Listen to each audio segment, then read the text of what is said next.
Chapter 91 Mance Rayder. You are listening at novelfull.audio.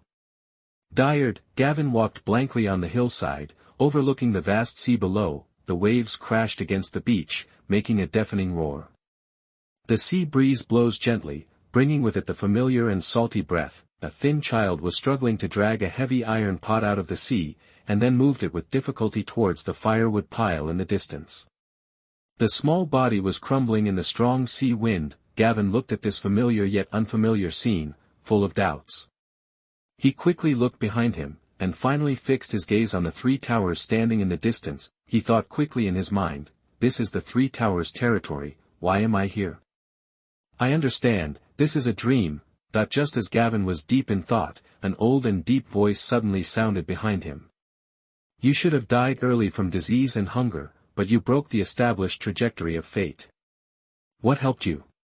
Is it that at this time, the child below finally succeeded in placing the pot on the pyre? He stretched out his fingers, lit a flame out of thin air, and lit the pyre. Looking at the scene below, Gavin finally realized that all of this was a dream brought to him by the three-eyed crow. He turned around and looked behind him, only to see an old man in black robes with white hair, so he asked tentatively, the three-eyed crow. It seems that you know me, and some people call me the Green Seer. The voice of the three-eyed crow was as calm as lake water, but it contained an invisible pressure. Gavin frowned, his eyes full of vigilance. I know much more than this, Brienne Rivers. Why did you bring me here? Besides, we have never been in contact. How did you bring me here? From a dream? The three-eyed crow looked deeply. It seems that you are much more dangerous and know more than I expected. Not only did you break the trajectory of your own destiny, but you also changed too many established futures. Now the threat in the north is becoming increasingly severe, and the preparation to compete was destroyed by you. Arya Stark was supposed to be trained in the House of Black and White, but it was burned to the ground. Daenerys was supposed to marry the Horse King, but she was taken away by you. After hearing this, Gavin responded coldly, yes, I understand. But I just want to protect myself, and sometimes I really don't have time to care too much. The three-eyed crow shook his head. What you have done has triggered a series of chain reactions. If you continue like this, the consequences will be disastrous. After hearing this, Gavin asked calmly, what do you mean? That the three-eyed crow looked at Gavin with deep meaning. I hope you can leave the north, return to your Stepstone Islands, and not have any further interactions with the Starks. After hearing this, Gavin smiled sarcastically and said, are you afraid that I will influence Bran Stark? That the three-eyed raven did not answer Gavin, but said calmly, you can touch the heart tree at any time and ask me any questions about Westeros. Gavin also already understood that the three-eyed crow had nothing to do with him and could only let him leave through this kind of deal. After thinking for a moment, he asked, are there still dragon eggs in Westeros? That the three-eyed crow replied, there are many, but most of them cannot hatch and have become fossils. Only 3 dragon eggs still contain vitality. Gavin then asked, where is Coben? That the three-eyed crow said, not long ago, he was picked up by your people from the Three Towers, got on the ship and left Westeros. After leaving, I have no way of knowing his whereabouts. Gavin asked again, are the Dark Sisters at your place? That the three-eyed crow said, from here, I can give you the news about the Targaryen family sword, the Dark Sister, and the dragon egg, as long as you can leave the north. Gavin nodded and said, I will do my best. After I finish handling the affairs here, I will leave the north. The three-eyed crow continued, when you touch any heart tree, I will know it, and you will be able to sense my location. How on earth did you pull me into a dream? Gavin asked the original question again. After hearing this, the three-eyed crow explained, you possess magic power and are in the north. I didn't bring you into your dream, but I entered your dream. Listening to the three-eyed crow's explanation, Gavin fell into deep thought. Then, he looked at the three-eyed crow and said, I have no problem, but I want to give it a try one last time.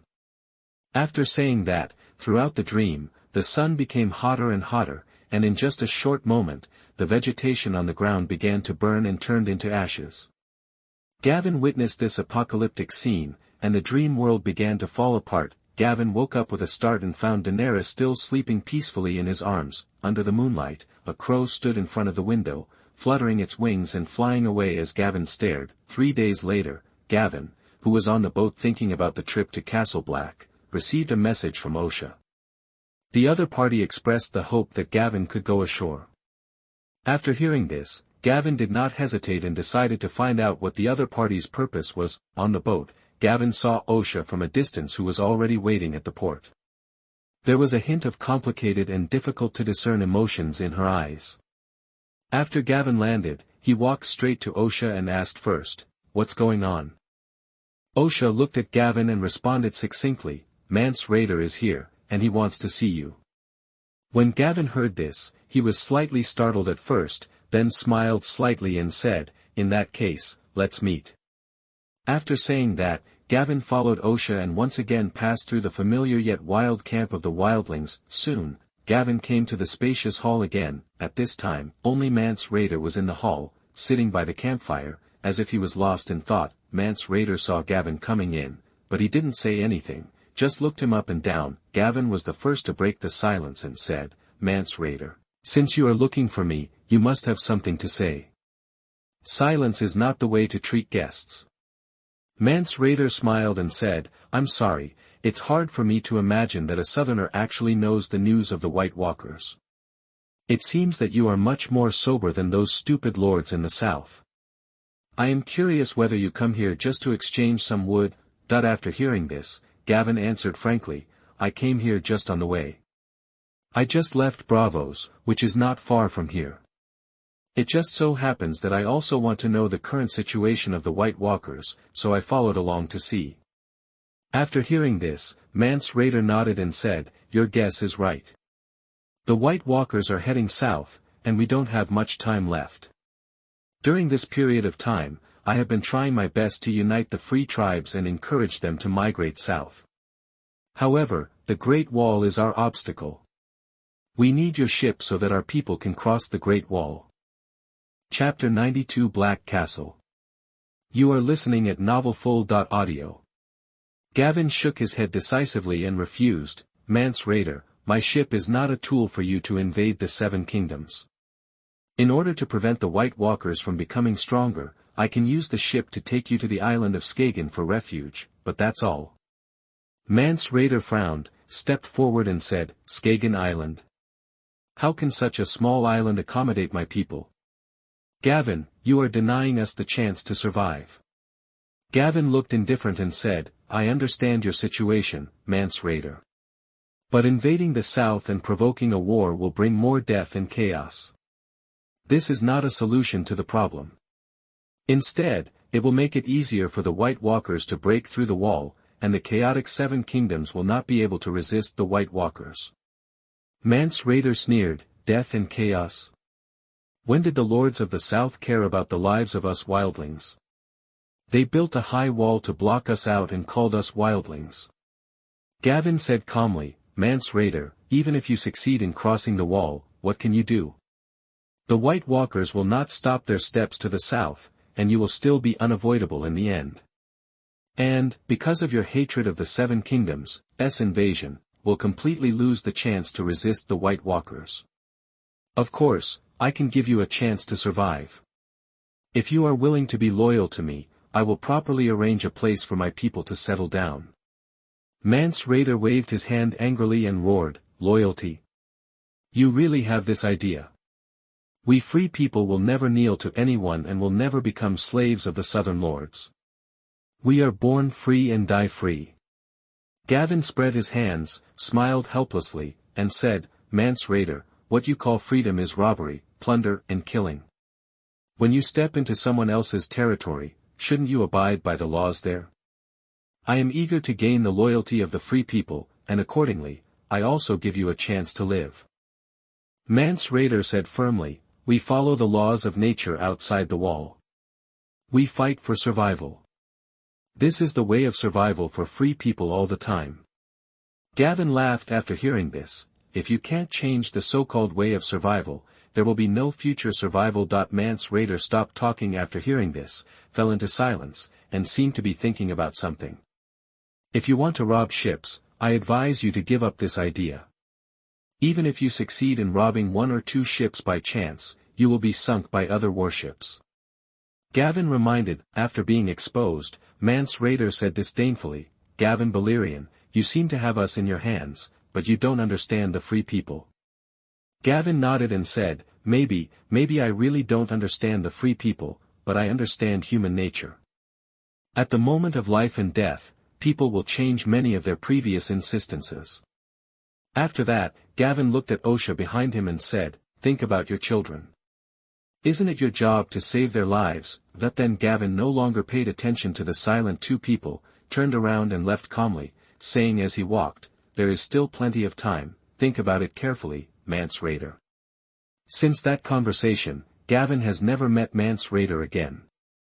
Hearing that he has left Hardhome, Gavin guessed that he continued to gather wildlings. One day, Osha sent a message to inform Gavin that the giant had agreed to the deal and was currently transporting wood to Hardhome. However, due to the long distance and the huge amount of transportation, it might take a long time to complete the task. After a little consideration, Gavin immediately entrusted some experienced and steady captains to take charge of the remaining related matters. In addition to leaving behind those armed merchant ships for escort and necessary defense, he ordered other warships to embark on the journey back home. After arranging all this, Gavin took Daenerys and rode a flying dragon towards the Black Castle. After landing on an open space not far from the Black Castle, Gavin took Daenerys on foot towards the ancient castle. Gavin took Daenerys to the Black Castle, and not far away, the Wall of Despair stood tall. This magnificent building made of ice and boulders is 700 feet high, like a sleeping dragon lying on the ground. The sun shines on the ice of the Great Wall, reflecting a dazzling light. Under the Great Wall, the outline of the Black Castle gradually becomes clear. The castle walls are very low, and the whole is built with black stone, which contrasts with the white Great Wall, and looks solemn and majestic. Although it is summer, there is still unmelted snow at the foot of the Great Wall, which adds a bit of coolness to this land. As they get closer and closer, the guards of the Black Castle soon discover the 2 people in the distance.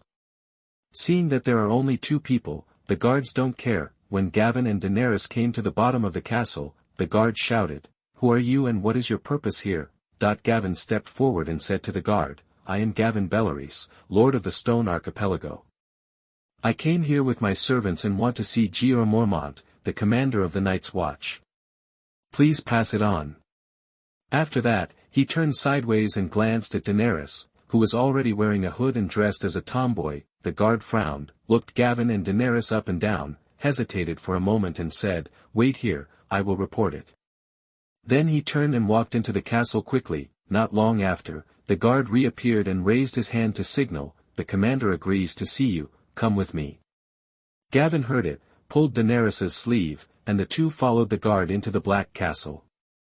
Gavin followed the guard into the house, and saw 2 people sitting behind a slightly old wooden table. The gray-haired, strong old man is the commander-in-chief of the Night's Watch, Jeor Mormont. Next to him sits Maester Aemon, who has a cloudy look and white hair. Mormont looked up at Gavin with a hint of doubt in his eyes. Gavin Bellerys.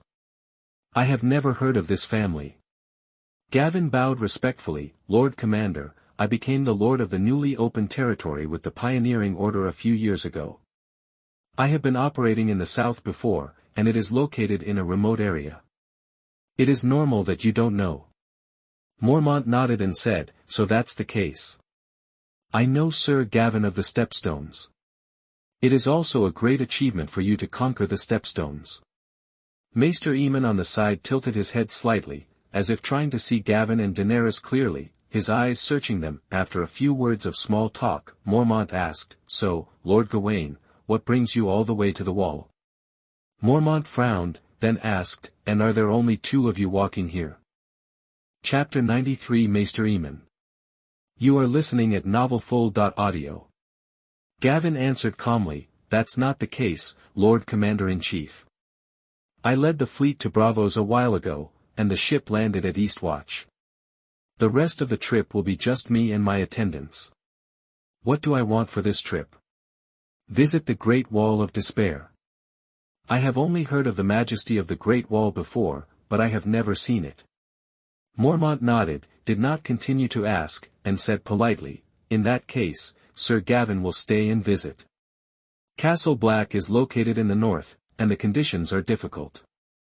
I hope you don't mind, and we will try our best to entertain you."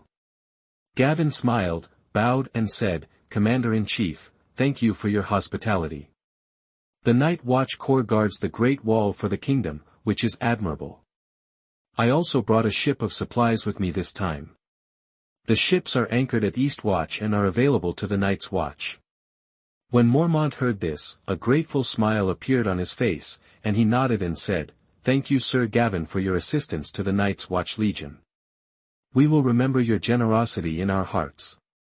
With that, Mormont called a Night's Watchman, "Are planning to arrange for them to arrange a room for Gavin." Maester Aemon on the side said at this time, "Ask the guests to come with me, and I will make arrangements for them."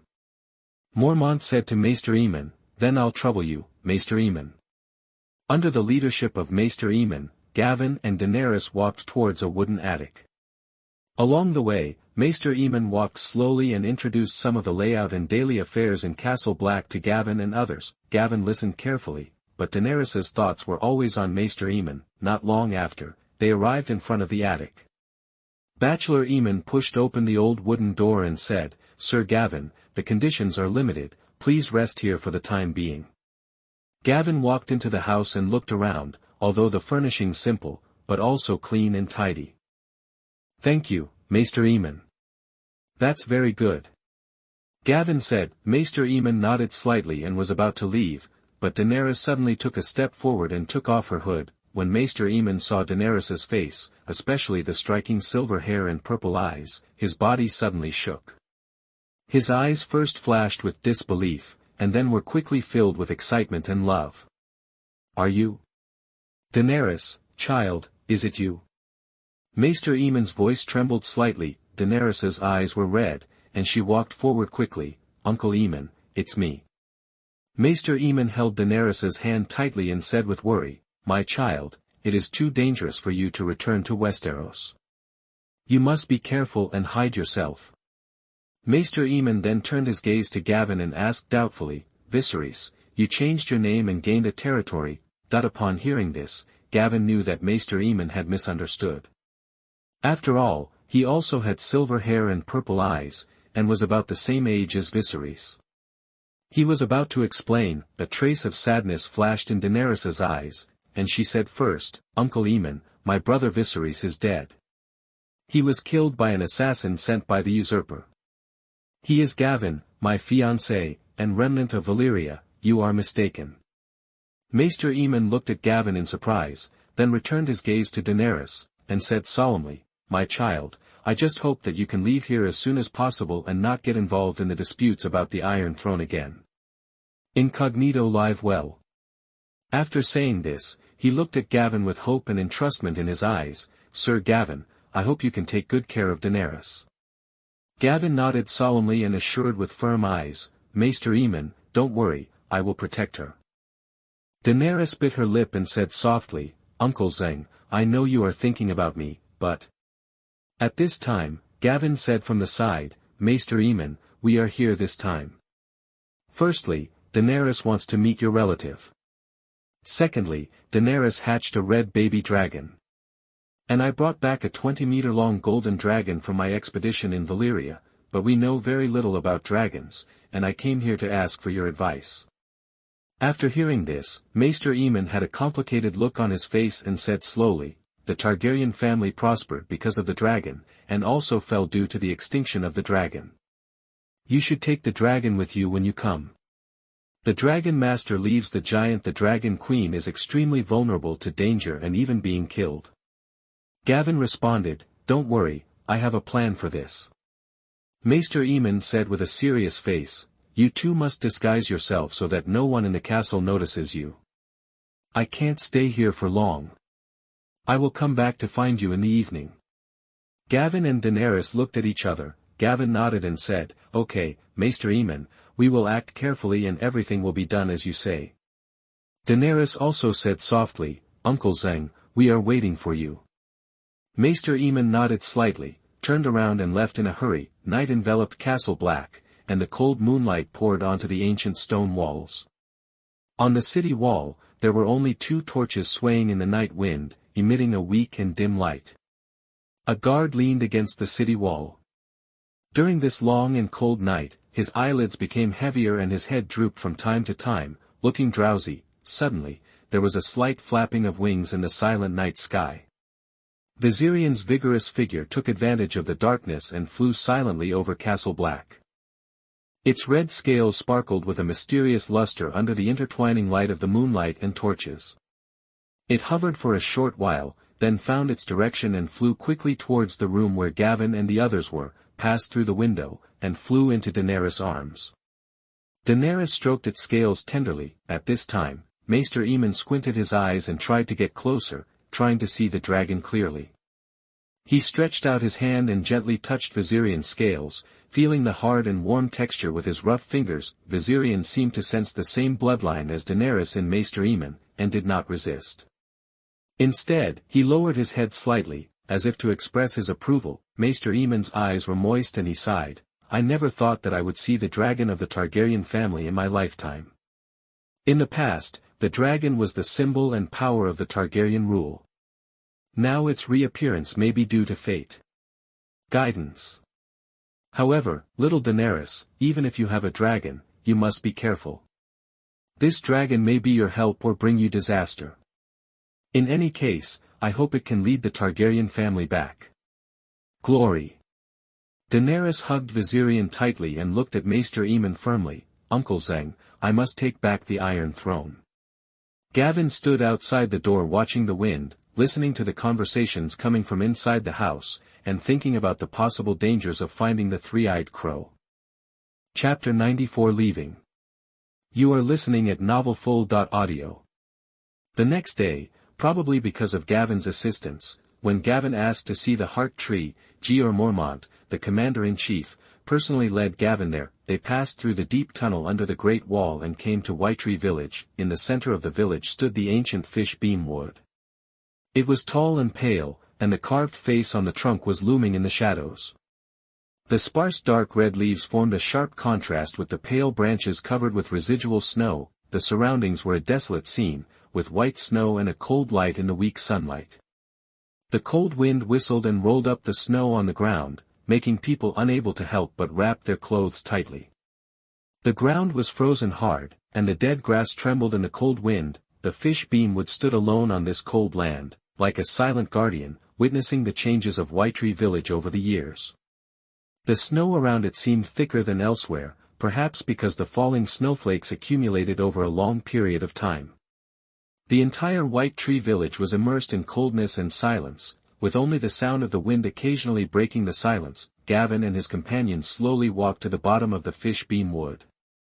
Mormont looked at Gavin and asked, Sir Gavin, Southerners rarely believe in the old gods.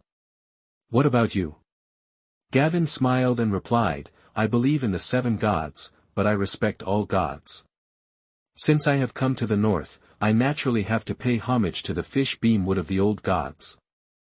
As he said this, Gavin gently placed his hand on the fish beam wood. In an instant, Gavin felt a strong magic coming from his palm. He slowly closed his eyes and felt the magic flowing in his body. With the help of the perspective of the fish beam wood, his consciousness began to rise. Looking down at the earth, the scenery on the ground became smaller and smaller. He could clearly feel the countless fulcrums containing magic, and each fulcrum was a fish beam wood. Soon, Gavin's sight traveled a long distance and saw a particularly huge fish beam tree. Through the body of the fish beam tree, he saw Brinden rivers entangled in the roots of the tree. The other party also opened his eyes and looked at him through the long distance. After a moment, Gavin slowly took his hand away and took a deep breath. The shock brought by the scene he just saw remained in his eyes.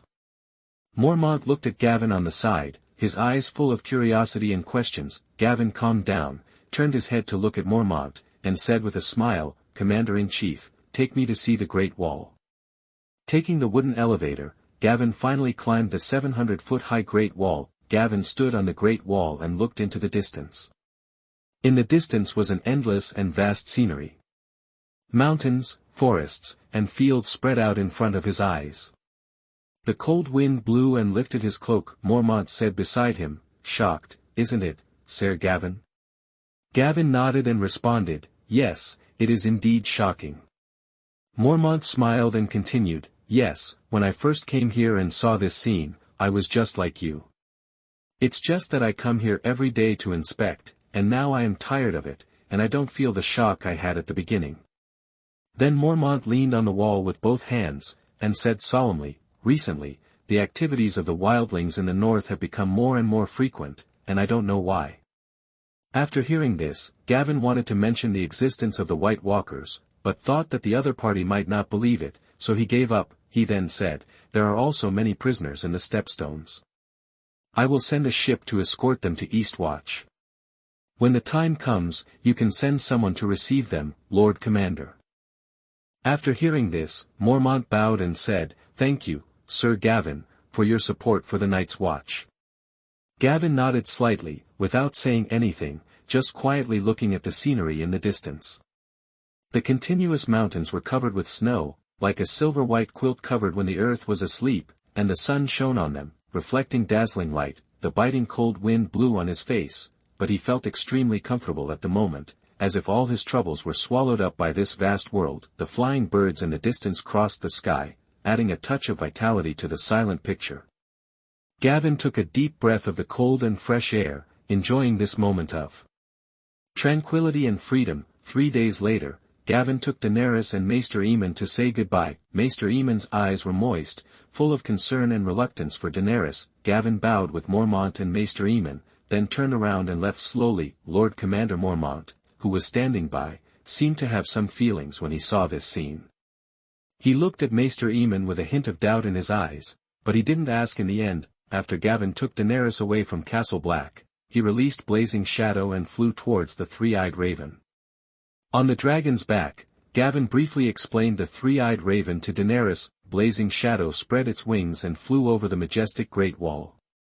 To the north of the Great Wall was a world covered in silver, with boundless white snow, covering the earth with a layer of pure plain clothes.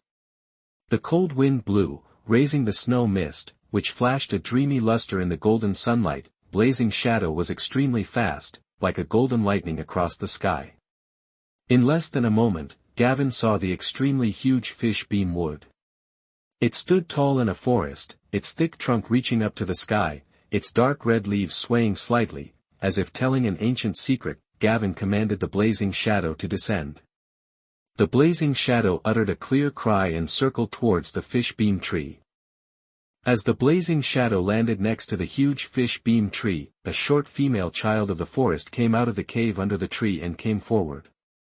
Her skin was dark green with mysterious spiral patterns painted on it. Her big eyes shone like amber, and her pointed ears stood up. Dark green hair mixed with tiny branches and vines. Daenerys looked surprised when she saw her. Gavin saw this and explained, they are the children of the forest. Daenerys said, I have heard their stories before, and I thought they were just legends. Gavin smiled and patted Daenerys' hand. The son of the forest looked at Gavin and said, the Green Seer is waiting for you, please come with me. Gavin told Daenerys on the side, wait for me here and don't leave Blazing Shadow. Daenerys nodded immediately. Then, Gavin followed the leaves into the cave under the tree roots. In the cave, tree roots are intertwined, and in the dim light, the moss emits a faint fluorescence. Finally, Gavin saw the three-eyed raven, Brienne Rivers. He was lying there entangled in the branches, and he had long lost the ability to move. Brienne Rivers pointed to the sword beside him with his eyes and said, this is the Dark Sister. As for the 3 dragon eggs currently in the hands of Varys in the Red Keep, you can actually wait, the dragon eggs should be delivered to them. In your hands. Chapter 95 Dark Sisters. You are listening at novelfull.audio. After learning the whereabouts of the dragon eggs, Gavin immediately understood that these were the 3 dragon eggs that Daenerys would get in the future. No wonder he sent spies to watch Illyrio for so long but didn't find out. It turned out that Daenerys's dragon eggs were provided by Varys. Thinking of this, he asked in confusion, so once I marry Daenerys, the dragon eggs may be delivered to her. Brienne Rivers looked at Gavin deeply and said, fate is always fickle, but it will eventually return to its due ending. Except for you, I have not found anyone who can break fate. Gavin said after hearing this, so fate is being corrected? Will Daenerys get the 3 dragon eggs in the end? Brinden Rivers, I can't see your future, including the people whose fate you changed. Gavin didn't say anything after hearing this, and stepped forward to pick up the Dark Sister on the ground. The Dark Sister is a Valyrian steel long sword belonging to the Targaryen family. The hilt of the sword is made of black steel, inlaid with fine obsidian, which glitters with a little light. The handle is wrapped with black leather that has been worn. Its blade is slender and the blade flashes with cold light. Its sharpness seems to be able to easily cut off everything in the world. After carefully watching the Dark Sisters, Gavin put down the sword and asked the three-eyed raven, after the news that I have a dragon spreads to the Iron Throne, what does Robert Baratheon plan to do with me? Brinden Rivers responded, he has no interest in you and does not think that your dragon can threaten him. It is Jon Arryn who thinks you are a threat to the Iron Throne. Gavin then asked, what if I marry Daenerys? What will the other party do? Brinden Rivers shook his head and said, I don't know. I can only see what has happened in the matter related to you. Gavin couldn't help but smile slightly after hearing this. It seems that he is really special. It is also a good thing that he can't be predicted by these mysterious guys. Then Gavin nodded and said, I don't believe in fate, but I will keep my promise. I will leave the north today, but if someone threatens me in the future, I can only say sorry for the so-called fate you mentioned. Brinden Rivers nodded slightly and stopped talking. Gavin turned and walked out of the tree hole. Gavin came out soon. Daenerys was excited to see that Gavin had another sword on him. Gavin had told her before that the sword he came here to retrieve was the family sword of the Targaryen family, the Dark Sister. Gavin handed the sword to the excited Daenerys and said with a smile, we will take our time on the way. We will ride the dragon back to the Stone Steps Islands. There is plenty of time on the way. Then Gavin took Daenerys to the dragon's back of Blazing Shadow. Blazing Shadow spread its wings as wide as a huge sail and flapped them violently. The powerful force set off a gust of wind, and the snow and dead grass on the ground were instantly swept into the air, forming a small vortex. As the wings flapped, the surrounding air seemed to be stirred, making a whistling sound. The huge body slowly rose into the air, casting a shadow covering a large area, making the ground, which was already bleak due to the cold, even darker. Every time its powerful wings flapped, it brought a strong airflow, blowing the branches of nearby trees violently shaking and the leaves falling one after another. Gavin and Daenerys rode on the broad and solid back of the Blazing Shadow, driving it towards the Stone Realm Islands at lightning speed, and soon passed the Great Wall. Flying so blatantly in the sky, the relevant news will inevitably reach the Iron Throne at a very fast speed. There is no doubt that the huge body of the Blazing Shadow and their high-profile flying behavior are a huge shock to the Iron Throne. Daenerys, who did not hide her whereabouts, will also deeply stimulate Robert's nerves. The Iron Throne will inevitably have a deeper fear of Gavin, and subsequent actions against him may emerge in an endless stream. Gavin had expected this a long time ago. He had already made plans to become king within the next 2 years. He only needed to wait for the fleet to be replaced with sailing warships. After he had absolute control of the sea, Gavin would be completely invincible. At this moment, Gavin was thinking about the arrangements after returning to the Stone Realm Islands. He wanted to see what kind of problems Jon Arryn had given him, and he would have a way to deal with him. After a whole day of flying, dusk was approaching, and the sky was dyed orange and red. Gavin and Daenerys had already flown over the neck on the Blazing Shadow, and the Blazing Shadow conveyed his tiredness to Gavin. Gavin understood and immediately commanded the Blazing Shadow to fly towards the kneeling stack not far ahead. As the Blazing Shadow descended in height, the merchants and mercenaries on the road below heard the huge sound of the wings flapping and looked up. When they saw the huge Blazing Shadow in the sky, fear instantly occupied their faces. Dragon! It's a dragon! Someone shouted in fear. People fled in all directions, and in panic, the goods fell and the luggage fell to the ground. The Blazing Shadow roared and landed at the door of the Kneeling Inn. Gavin took Daenerys and jumped off the dragon's back. At this time, Viserion in Daenerys's arms suddenly came out, roaring with his teeth and claws bared. Seeing this, Gavin gently flicked Viserion's little head and said with a smile, only you have the easiest journey. Even the wind can't blow you. The originally bustling crowd outside the inn instantly scattered like birds and beasts. When the people inside the inn saw the dragon landing in front of the store, they also rushed deeper into the house frantically.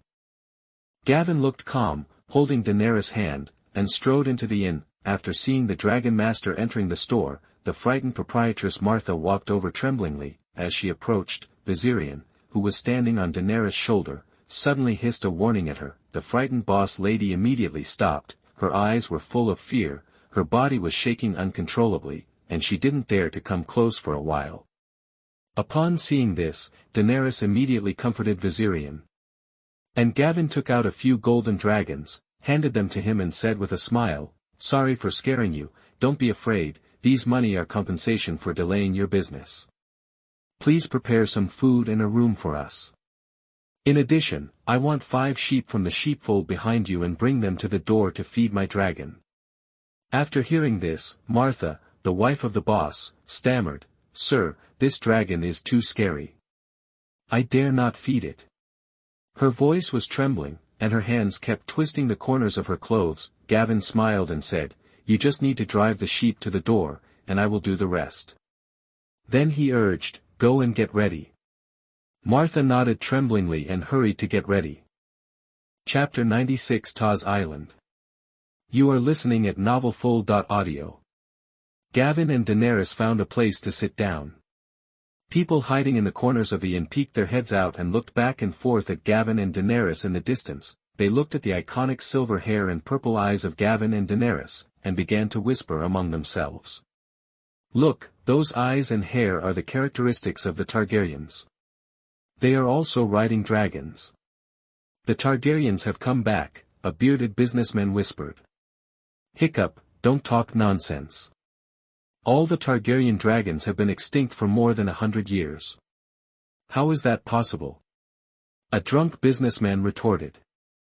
"Then why don't you go and see what that is at the door? You'd better wake up to the bar, before you anger the Dragon King and kill us all." A lean mercenary next to him threatened coldly. "Maybe they are here for revenge. Those who have betrayed the Targaryen family will be in trouble." An old man touched his chin and thought. Gavin ignored the whispers on the side, and he couldn't hear clearly from a distance. Instead, Daenerys listened carefully. Suddenly she asked Gavin, "Gavin, do the people of the 7 kingdoms really welcome Targaryen?" Gavin smiled after hearing this and said, "For them, it doesn't matter who is the king. They only care about their own lives and property, and will be coerced by public opinion and religion, so there is no welcome to say, as long as the ruler's policy be good to them and they will welcome it." After hearing this, Daenerys hurriedly asked, "How are you doing on the Stepstone Islands, Gavin? Do your subjects love you?" After hearing this, Gavin pondered for a moment and said, "All the people who benefit from me will definitely support me, and there will be no objections to others who are being coerced." After a while, Martha and the waiter brought the food up. The landlady Martha looked nervous and said timidly, "Sir, the room has been prepared for you, and the sheep have been driven to the door. Do you have any other instructions?" After hearing this, Gavin smiled calmly and responded, "Thank you for your hard work, go and do your work." After saying that, he stood up and walked out of the inn slowly, and then threw the sheep to Chiaing one by one, along with the blazing dragon flame spitting out from the burning shadow. A strong and tangy aroma of barbecue instantly filled the surroundings of the inn. Some people who were bolder and more curious couldn't help but poke their heads out and watch curiously. After all, seeing a dragon eating with their own eyes was a novel sight that they had never heard of or seen before. Some passing soldiers also left in a hurry to inform their respective masters. At night, Gavin and Daenerys rest in their room. Outside the window, the watery moonlight poured on the quiet road, casting a layer of silver gauze over the earth. However, in just one night, the news of Targaryen and the dragon's appearance quickly spread throughout the land like a swift wind.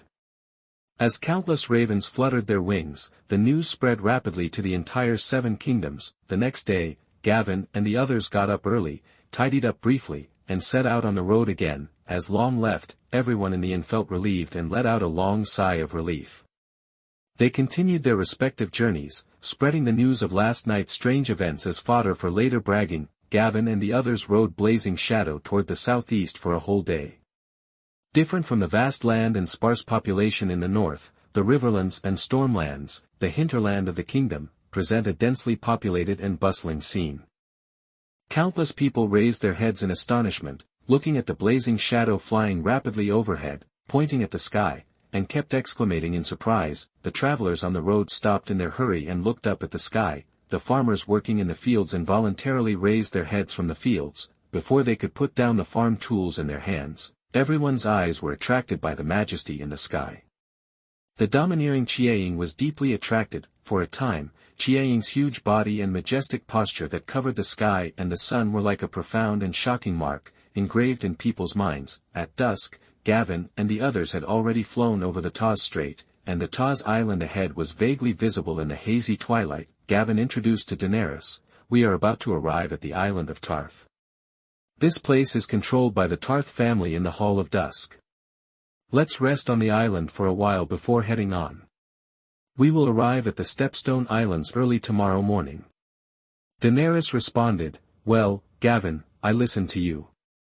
It just so happens that Blazing Shadow is also tired. A lighthouse used to guide ships stands on a coastal cliff on Taz Island. A guard was on duty nonchalantly at the top of the lighthouse, his eyes sometimes scanning the undulating sea and sometimes absently glancing into the island. The board guard is waiting for night to fall, and after lighting the lights on the top of the tower, he can rest." At this time, he subconsciously looked up at the sky. "I saw a huge dragon flying towards the island in the distance. It spread wings almost covered half of the sky, and finally flew into the island." The guard's eyes suddenly widened and his mouth opened wide, but he was unable to make a sound due to extreme shock. After a moment, he seemed to wake up from his sluggish state, turned around suddenly, and stumbled down the stairs of the lighthouse, shouting at the top of his lungs as he ran, "The dragon! The dragon is coming!" His voice became sharp with fear. Harsh, echoing on the road to the castle. The guard ran with all his strength for a long time and finally reached a village. He didn't care about breathing, rushed into the village, borrowed a horse, slapped the horses but hard, and galloped towards the castle. His chest rose and fell violently, he gasped heavily, and sweat flowed like a stream, soaking his clothes. Along the way, the wind whistled in his ears, and he had only one thought in his mind: to inform Earl Selwyn of the dragon's appearance as soon as possible. The guards on duty on the wall saw the figure riding a horse in the distance, and immediately blew the horn, and then shouted to the bottom, "The cavalry is back." At the sound of the horn, the castle gate was slowly opened. The guard rushed into the castle on horseback, panting, and rolled down before the horse stopped, staggering, and almost unable to stand. He panted and kept shouting, "Dragon! The dragon is coming!" Soon, the panting guard was brought to Earl Selwyn Tarth. Looking at the guard in front of him, Selwyn frowned, and was about to ask a question. At this time, his daughter Brienne of Tarth also walked into the hall. She was tall, with a round, rough face covered with freckles, and her nose had been broken many times, making it look a little crooked. Selwyn ignored his daughter and just stared at the guard calmly and said, "Don't panic, tell me slowly what you saw." Chapter 97 Brienne. You are listening at novelfull.audio. The guard supported his knees with his hands, panting heavily, and reported to Lord Selwyn intermittently, "Lord, I was on duty at the lighthouse. I saw a huge dragon flying towards our island of Tarth, and then landed on the island." Brienne stood quietly by the side, listening attentively to the guard's story. After hearing this, Lord Selwyn waved his hand slightly and said, "I know, you go down and rest first." The guard was relieved and was taken away. Lord Selwyn was in a serious state of mind, frowning, and pacing back and forth in the hall. Brienne, who was standing by, looked at her father's expression and couldn't help asking, "Father, have you guessed something? Is there really a dragon?" Earl Selwyn stopped, looked at his daughter, and said slowly, "If I guess correctly, it should be the dragon of Gavin Bellerys, the new overlord of the Stepstones. There have been rumors in recent months that he has obtained a dragon, and it seems that the rumors are true. I just don't know why he came to our Tarth." Brienne said, "Father, Tarth is very close to the Stepstones. I think he should just be passing through here." Earl Selwyn sighed, nodded and said, "A new dragon rider, I don't know what the Iron Throne thinks. He came to Tarth but didn't visit the castle, probably to avoid unnecessary trouble. Since he hasn't visited, we don't know." After hearing this, Brienne's eyes revealed a thoughtful look. She had long heard of Gavin Bellerys's heroic deeds in conquering the Stepstones, expelling the brutal pirates, and vigorously expanding the territory. Whenever she heard these stories, she was full of admiration, and even wished that she could experience such a glorious moment in person. However, this was the first time she heard that the other party had a dragon. Gradually, the mystery of the dragon made her want to see it with her own eyes. In the evening, the afterglow of the setting sun slowly faded like a layer of gauze, and the sky gradually darkened. Gavin and his team found a sheltered valley not far from the sea. Gavin quickly lit a strong bonfire and prepared to roast some freshly caught fish for dinner. The bonfire jumped happily and crackled, and the orange-red flames reflected their slightly tired but expectant faces. At the same time, the hungry Chiayin couldn't wait to rush to the sea alone to find its food in the sea. Just as Gavin was concentrating on turning the grilled fish, there was a slight rustling sound from the originally quiet bushes. Gavin's nerves tensed up instantly, and he reacted very quickly. He pulled out the Dawnbreaker with his hand like lightning, and stared at the direction of the noise with his eyes full of vigilance and alertness. Daenerys, who was standing by, also stood up immediately and quickly hid behind Gavin, looking nervous, while Valyrian kept making low calls towards the bushes, as if warning the newcomers. After a long while, a tall woman with a sword on her waist slowly walked out of the bushes.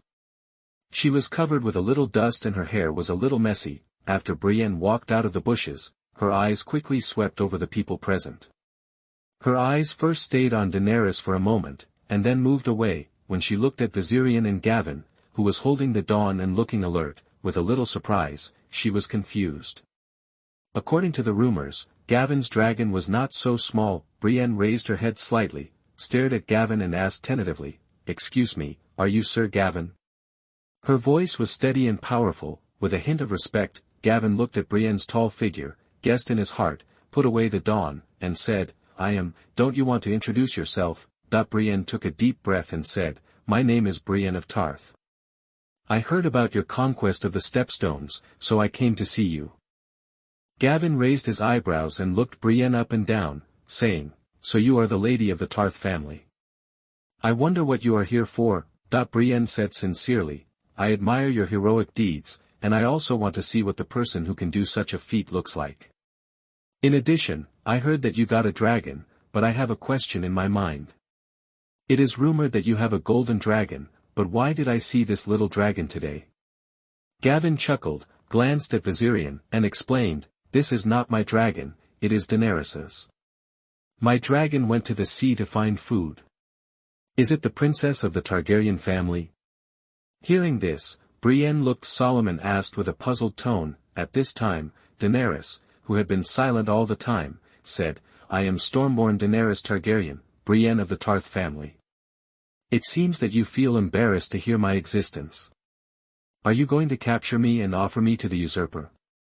Daenerys' words were loud and clear, and they contained majesty and power that could not be ignored, making the atmosphere around them suddenly tense and depressing. Brienne hurriedly shook her head when she heard that, her face full of sincerity and determination. "Your Highness, you misunderstood. Although the Tarth family is loyal to Baratheon, I came here not with any conspiracy, but out of admiration for Ser Gawain's heroic deeds and curiosity about the legend of dragons. Besides, I would never attack an unarmed little girl like you."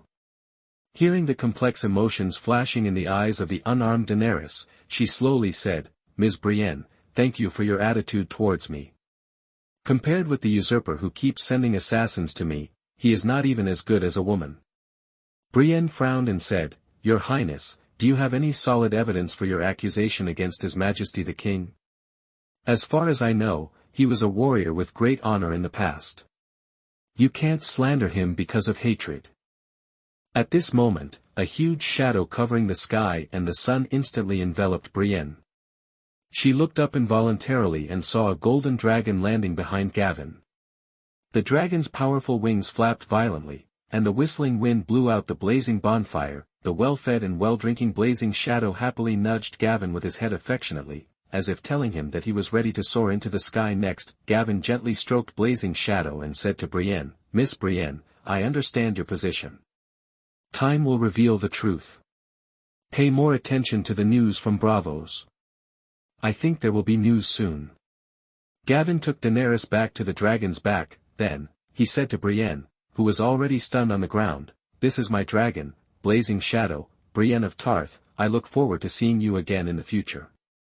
As soon as the voice fell, Blazing Shadow raised his head and howled, making a roar that shook the world.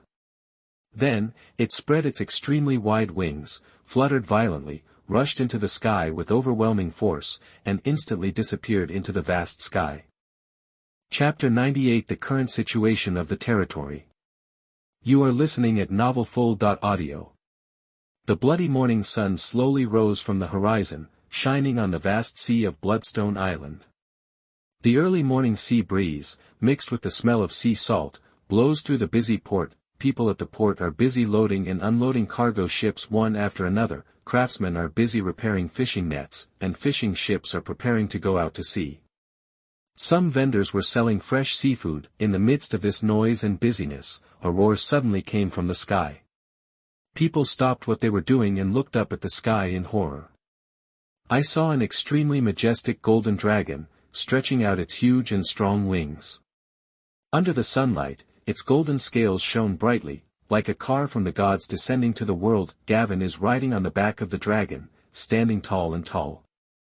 Beside him, Daenerys's silver hair was fluttering in the wind. The dragon let out a low roar, as shocking as thunder, and the birds flying over the town flew away. People on the pier stopped what they were doing and looked up to watch the shocking scene. Some people's expressions changed suddenly and they backed away in fear, but most of them were filled with reverence and excitement that could not be concealed. Gavin guided the dragon to slowly descend, aiming directly at the city lord's mansion in Bloodstone Town. The dragon's wings whipped up gusts of wind, raising dust from the town streets. The crowd of onlookers pushed and whispered, and the news of the lord's return quickly spread throughout Bloodstone Town. The dragon finally landed heavily on the square in front of the city lord's palace, and the ground seemed to tremble. Gavin jumped down from the dragon's back.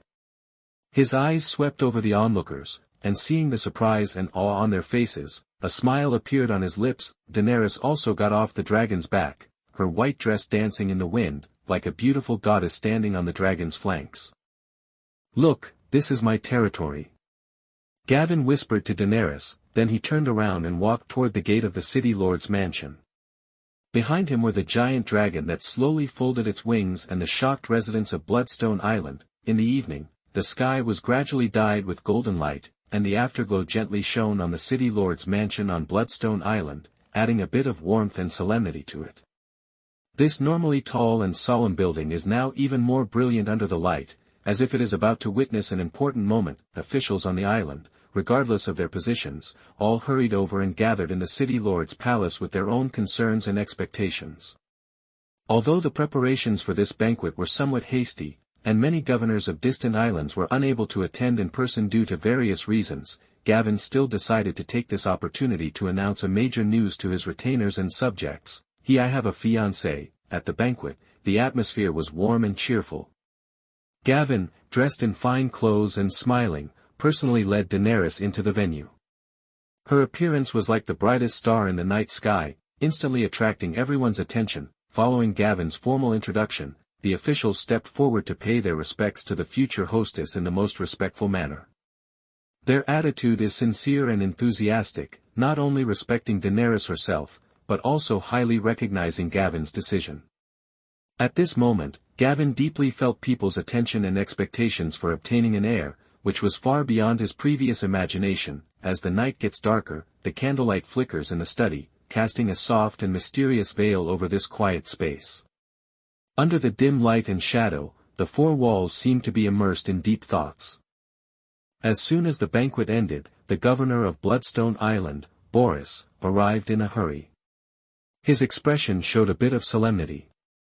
He stood upright in front of the desk and slowly stated the recent territory to Sir Gavin, who was sitting in the chair with a calm temperament. Various dynamics within. "Sir, during your absence, everything on Bloodstone Island has been operating smoothly. Dragon Flame Bay has successfully delivered a brand new sail warship to Commander Hassan. In addition, 2 sail warships ordered from Essos have also arrived. At the same time, the 2 newly put into operation paper mills are operating at full capacity, and the paper supply problem has been alleviated. Boris's words revealed his pride and gratification for the development of the territory, but then his tone became more solemn. There is another thing that needs to be reported to you. Finance Minister Peter brought the order of the Royal Council. The Iron Throne has decided to place the Stepstone Islands under the port tax collector system and strictly prohibit ships from Slavers Bay from docking. This move is obviously intended to curb the economic development of our territory and limit our ability to obtain unsullied warriors. When Lord Gavin heard this, a faint smile appeared at the corner of his mouth. He took the parchment handed over by Boris, scanned the contents with burning eyes, and then let out a soft hum. The Iron Throne is quite afraid of me having a dragon. If when the news of my marriage to Daenerys reaches King's Landing, I'm afraid the one on the Iron Throne will be even more uneasy. Boris heard this, thought for a moment and then said softly, "My lord, the officials in the territory and I sincerely hope that you can marry a suitable wife as soon as possible and give birth to an heir to stabilize the foundation. But with all due respect, you choose at this moment it is not a wise move to marry the exiled princess of the Targaryen family. Although you can gain the claim to the Iron Throne, Princess Daenerys is still young and cannot successfully give birth to an heir for you during this period. During this time, we will not only have to face the pressure of the Iron Throne, but also deal with possible conflicts with Rhys and other forces. I am worried that we will fall into a dilemma of being attacked from both sides." After hearing this, Gavin sighed softly, rubbed his temples with his fingers, and muttered, "It's not that I haven't considered your concerns, but since I have made a choice, there is no reason to be afraid of trouble. By the way, that has Coben arrived?" Boris immediately responded, "Yes, sir. Maester Qyburn arrived half a month ago. He is indeed knowledgeable and has profound attainments in the field of architecture. I will temporarily place him in Dragon Flame Bay to be responsible for the planning and implementation of the manor construction and defense facilities there." After hearing this, Gavin immediately ordered, "I decided to go to Dragon Flame Bay to take a look. At the same time, notify Hassan to return as soon as possible, and you will accompany him. I will have new arrangements by then." After hearing this, Boris immediately stood up and responded respectfully, "Yes, sir. I will arrange it immediately." After Boris left, Daenerys walked out of another room with some complicated emotions and walked to Gavin's side. Gavin saw at a glance that she had just listened to his conversation with Boris, so he comforted her gently, "Don't mind what Boris said. He is a very rational person and a native islander. Everything is based on the interests of the Stone Islands. We should also accept the suggestions of our subordinates, even if their opinions are not so pleasant sometimes." Chapter 99 Harvesting Coben. You are listening at novelfull.audio. Daenerys nodded and said, "I can understand, what he said makes sense. My existence may indeed cause you trouble." Gavin caressed Daenerys's silver hair and said softly, "Since I have chosen you, I am not afraid of the Iron Throne's troubles.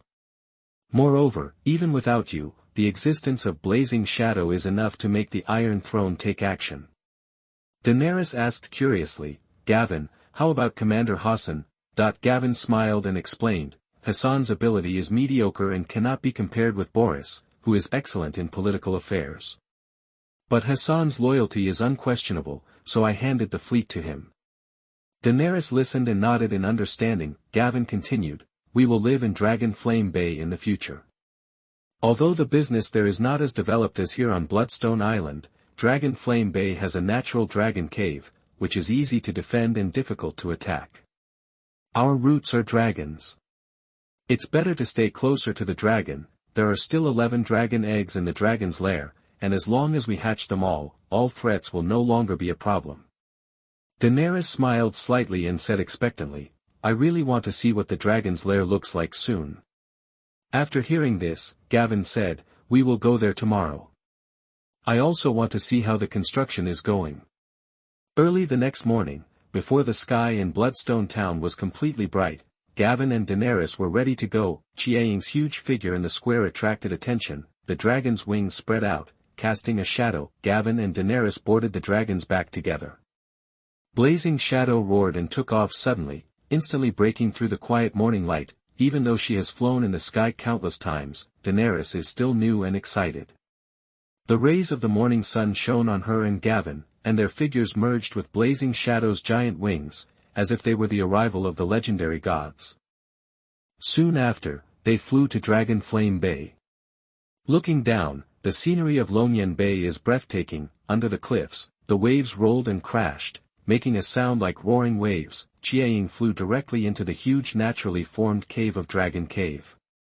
The cave entrance was wide and the towering stone walls were covered with uneven rock patterns. Deep in the cave, you can see the dragon eggs placed on the blazing dragon crystal, with many gentle firelight scattered around them. Soon they arrived at the gate of the manor that was connected to the dragon's lair, and several servants immediately greeted them.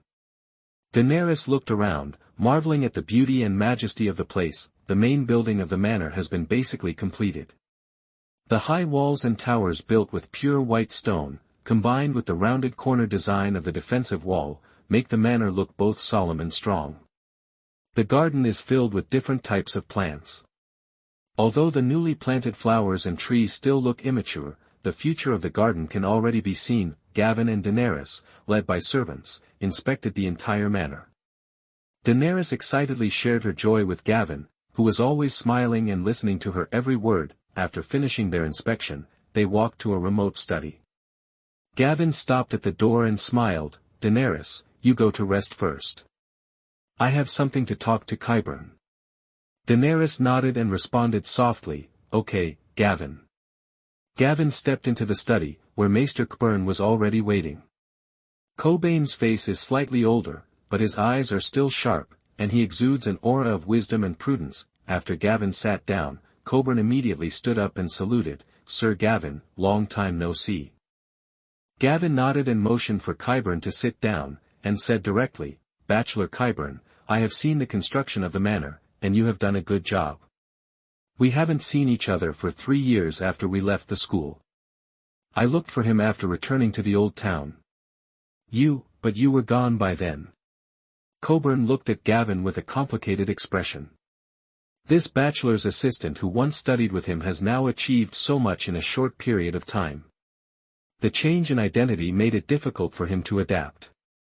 Even when he first learned the news about Gavin, Coben didn't believe it. However, thinking that Gavin could give him power and status at this time, he still complimented, Sir, thank you for always valuing and looking for me. I will do my best to serve you. Gavin raised the corner of his mouth slightly and said bluntly, Bachelor Coben, we have had the experience of living together. I understand your abilities and knowledge. I hope you can fully utilize these to serve me. At the same time, I will support your pursuit of the mysterious exploration.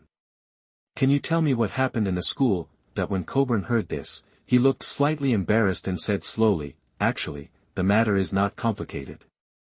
At that time, I used the idea you provided to try to make a blood witch puppet. The first experiment failed, but I didn't have time to dispose of the body. I happened to meet a dying patient. I had no choice but to hide the body, but unexpectedly, they only found the body. They thought I had desecrated the deceased and conducted inhumane research, so they deprived me of my bachelor's link. My lord, you all know what happens next. As soon as Coben finished speaking, he asked excitedly, Sir, I saw the blood dragon guard in your dragon lair. But Gavin didn't let him continue, and interrupted directly, The reason why I succeeded is because my body itself has magic power, and there are no tricks. Then he added, In my territory, I can allow you to control these conduct research on mysterious knowledge, but all experiments must be approved by me, and the subjects of the experiments can only be the death row prisoners I provide to you.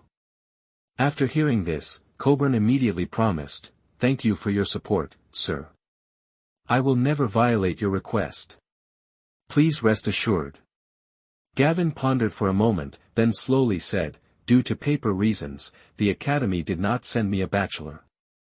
Now, the crow's nest in the territory has not been established. Next, you will be responsible for raising ravens and training some suitable candidates to be deployed on various islands. In addition, I also want you to take on intelligence work, especially paying close attention to news outside the Stone Steps Islands. Coben nodded, and after thinking carefully, he said, "Don't worry, sir, I know what to do. In addition, I have seen your 3-bow bed crossbow, and I think it still has room for improvement." Gavin was very surprised after hearing this, and immediately remembered that the scorpion crossbow that shot the dragon in the drama in his previous life was modified by Coben, and immediately said, "Then improve it as soon as possible, and all the craftsmen at the dock will be under your command." Coben bowed and saluted, "Sir, I will go to arrange it now, please allow me to leave first." After that, he hurried away, his heart full of motivation and expectations for the future. Gavin looked at Coben's departing back with a deep gaze. Although many of Coben's actions were unacceptable to the world, his abilities were indeed outstanding.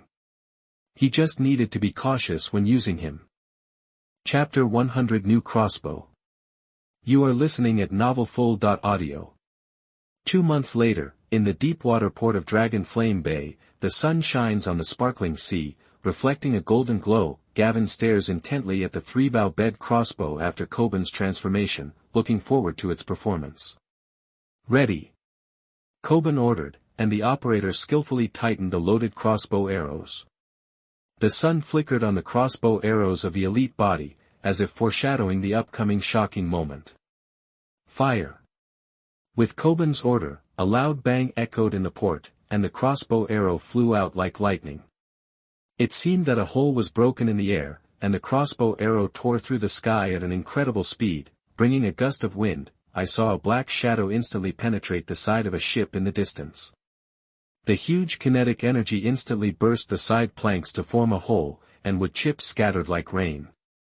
The crossbow arrow was unstoppable, passing through the side of the other side, and stirring up high water splashes on the sea surface, and its power was unparalleled. Coben could not hide his excitement. "Sir, after this improvement, the range and power of this crossbow have increased by nearly half."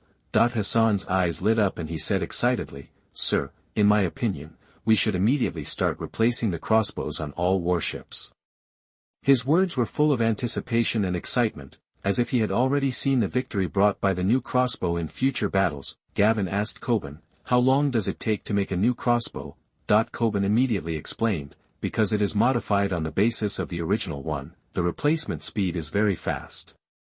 Now there are enough manpower, and it only takes 2 months to replace all the crossbows in the fleet." Gavin nodded with satisfaction, and immediately ordered Hassan, "You immediately arrange for the fleet's ships to take turns to Dragonflame Bay to replace the crossbows." Hassan immediately accepted the order. "Yes, sir." Then, Gavin announced in public, "From today on, Coben is appointed to be in charge of intelligence work and serve as the chief scholar of the Stone Steps Islands." Coben bowed deeply and said, "Thank you for your trust, sir. I will do my best to live up to your expectations." At night, the manor was slowly shrouded in darkness, as if sleeping in a peaceful dream. In the quiet study, the light was soft and warm, and the surrounding bookshelves were filled with heavy books. Gavin, Boris, Coben and Hassan sat around an ancient desk. Gavin stood up, took out a bottle of summer red from the wine cabinet beside him, and slowly poured it into everyone's glass. The wine rippled in the glass, exuding a mellow aroma. With the sound of the wine and the glass colliding, Gavin finally said slowly, "I plan to launch an attack on Rhys in the near future. Do you have any suggestions?" His voice was low, and his eyes swept across everyone's faces one by one. The Rhys envoy that Gavin had sent a warship to intercept had been captured and brought back to the Stone Steps Islands half a month ago. After interrogation, the other party admitted that it was Governor Rhys who was worried about Gavin's threat after learning that Gavin had a dragon and had no choice but to choose the assassination method. The Rhys envoy was ordered by the governor to go to Bravos to hire the faceless man. When he left Rhys, Governor Rhys even planned to remake a batch of dragon-hunting crossbows that had been abandoned for 100 years. Gavin planned to take the initiative while Rhys was still unaware and use the information gap to eliminate this threat in advance. The study fell into a brief silence, with only the weak light casting swaying shadows on the faces of the four people, as if foreshadowing the coming storm. Boris was the first to break the silence and said, "The tax officials sent by the Iron Throne have been pestering me recently. They have always wanted to see you, my lord, but I have refused them for various reasons. Since the news of your plan to marry Princess Daenerys came out, these people have come to me more and more frequently, and the tax control and ship inspections in the territory have become more and more strict. Although the main income in the territory is our goods, we have been expanding the fleet and new construction projects. At present, there is basically not much deposit in the territory. I think if we go to war with Rhys at this time, we must fight quickly and decisively." His face was gloomy, and his tone was full of deep worry. After listening, Gavin nodded slightly without any response, and then turned his eyes to the other two. Hassan also spoke up. "Among the 3 kingdoms of daughters, only Lys is an island nation. In terms of maritime strength, Lys is the strongest, followed by Tyrosh, and Myr is the weakest. Since you conquered the Stepstones, our relationship with Lys has been the worst, and the two sides often confront each other. The number of their warships is comparable to ours, and they also support the Thorn family. 40 warships are also stationed in Lys, but in terms of ship performance, the enemy's sailing warships are less than half of ours, and there are also new crossbows designed by Maester Qyburn. Once the war starts, I think we have a great advantage at sea, but we need to consider the threat of Tyrosh and Myr." Qyburn immediately interrupted and said, "The alliance of the 3 daughters is not that close. The alliance is mainly to prevent Volantis from seizing the disputed land. Tyrosh and Myr may not participate in our war to Lys, but of course we do not rule out the possibility of their participation. My lord, we can send envoys to Volantis. As long as the other party shows a posture to seize the disputed land, we can contain Tyrosh and Myr." Hearing Qyburn's suggestion, Gavin narrowed his eyes slightly and responded, "How sure are you that Volantis will take action?" Coben thought for a moment and said, "Your Excellency, the 3 governors of Volantis are Malakar Meja of the Tiger Party and Nisiso Wisama and Dofas Panimian of the Elephant Party. The Tiger Party is the main war party and has always been eager to seize the disputed land. We only need to persuade one of the 2 Elephant Party members to achieve our goal. If we only let Volantis take an offensive posture and do not participate in the war, I think we have a good chance." After listening, Boris also echoed, "Your Excellency, I think Maester Coben's proposal is very good. Whether Volantis agrees or not, we must send envoys openly. Tyrosh and Myr will definitely be shocked when they know about it. We should be on guard against Volantis, which can effectively distract their attention." Gavin nodded and said to Coben, "Then let's do it. I'll leave it to you to send an envoy to Volantis. Also, how is the situation at the Iron Throne? Has the message been delivered?" Coben immediately replied after hearing this, "According to your instructions, the message has been delivered to those people. There is no feedback yet. I think they need to confirm the authenticity of the message and dare not act rashly for the time being." Gavin's mouth corners slightly raised after hearing this, and he smiled and said, "I'm afraid that King's Landing will be in chaos next, and they won't be able to take care of us for a while. It's a good opportunity to get rid of Rhys."